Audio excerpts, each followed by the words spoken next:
We are continuing our breaking news coverage tonight as the manhunt for a murder suspect accused of kidnapping his one-year-old son ended just north of Eugene tonight. First, we do want to tell you that that baby named Roman is safe. Police out of Washington confirming that the father, Elias Huizar, shot himself. We do not know his condition. KVAL's Brandon Kamerman is live on Eggy Road overpass looking over I-5 tonight. Brandon, what can you tell us? It still looks like there's quite a bit of police presence behind you. You know, Kendall, I will say that the situation has changed a lot in the last hour and a half. And in fact, we just saw there was a big, looked like a gas truck that was here the entire time we've been here, which we think that his car, Huizar's car, actually collided with in the chase. That truck was just about to leave, and that was actually taking up a big portion of I-5 southbound. So if we take a look at the scene now, both lanes northbound are open and traffic moving relatively slow, but again, it's rush hour, but they are reopened. For a while, they were down to one lane northbound. Southbound, moving pretty freely. They are still down to only one lane, but if you can kind of see the law enforcement presence, the presence of the incident has kind of moved into the median, and so only right now there's an ODOT truck with some cones along I-5 southbound, so it looks like they're getting fairly close to reopening I-5 southbound both lanes and traffic moving pretty well. But in terms of the scene that we still see, still plenty of law enforcement officers and officers still out and about, it looks like, doing some investigation.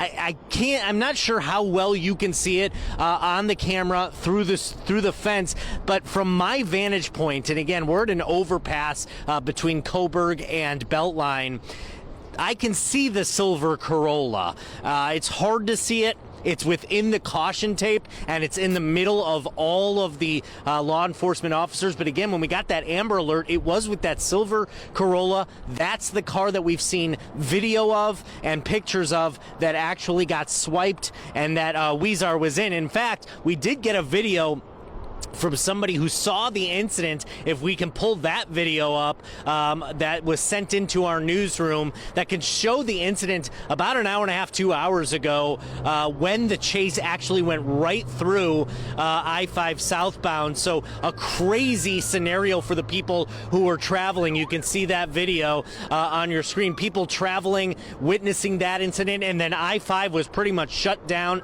and corresponding streets like Coburg Road in Eugene shut down because of the external traffic coming off of I-5. A lot's changed since then, still some law enforcement, but the scene is much more under control as we wait to get more information on just how Huizar and his one-year-old baby got from Washington and ended up in Eugene in a police chase that ended up with him shooting himself in the head. A lot of information, a lot of questions, but again, the best news of the day being that the baby is reportedly safe.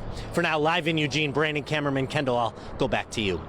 All right, thank you so much, Brandon. And like he said, that baby is safe, and we are currently awaiting for a local press conference to start. It was scheduled to start at 6 a.m. We do have a crew there now. We will be going to them shortly. But to give you some background about this case, Elias Huizar and that one-year-old Roman, they were last seen this morning in Portland. Roughly 15 hours later, that's when the manhunt ended here in our area in Lane County. Now, according to police, Huizar killed his ex-wife on the campus of Wiley Elementary School in West Richland yesterday afternoon.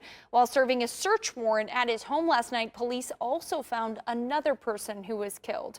According to the Amber Alert, which hit our area around 11:30 last night, Huizar is also accused of killing his girlfriend.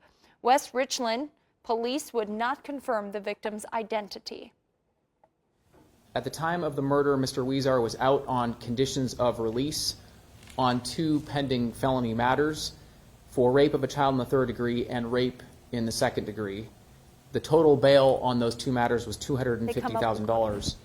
Huizar is a former Yakima police officer and school resource officer.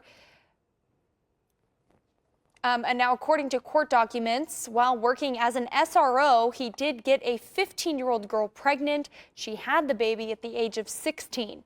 Documents indicate that she told investigators they stayed together after the child was born. Now again, Roman Santos is safe tonight. That is the 1-year-old baby. His father, Elias Huizar, shot himself. We are waiting for an update on his condition. Of course, any updates will come to you live on air as well as right here on kval.com. But tonight, we do know that our local law enforcement agencies, they are hosting a press conference right now at Harris Hall in downtown Eugene. We know that they are setting up for it. Our crew is there ready to take them live the moment that they start explaining exactly what happened. We know Oregon State Police is planning to host this press conference as well as other local law enforcement in the area. So the moment that they are up, we are going to go to them live and so that you can hear it right here live on KVAL News at 5. Now, when we aren't on the air, this story, of course, still developing. We're going to continue to follow it closely throughout the evening. Go ahead and make sure to go to kval.com, scan that QR code on your screen. That's the best way to stay up to date because when we aren't on air, that's the best place that we can give you the updates as to what is going on with this incident, as well as following us on our social media accounts. But be sure to stay with us the moment that press conference starts. We will go right to it.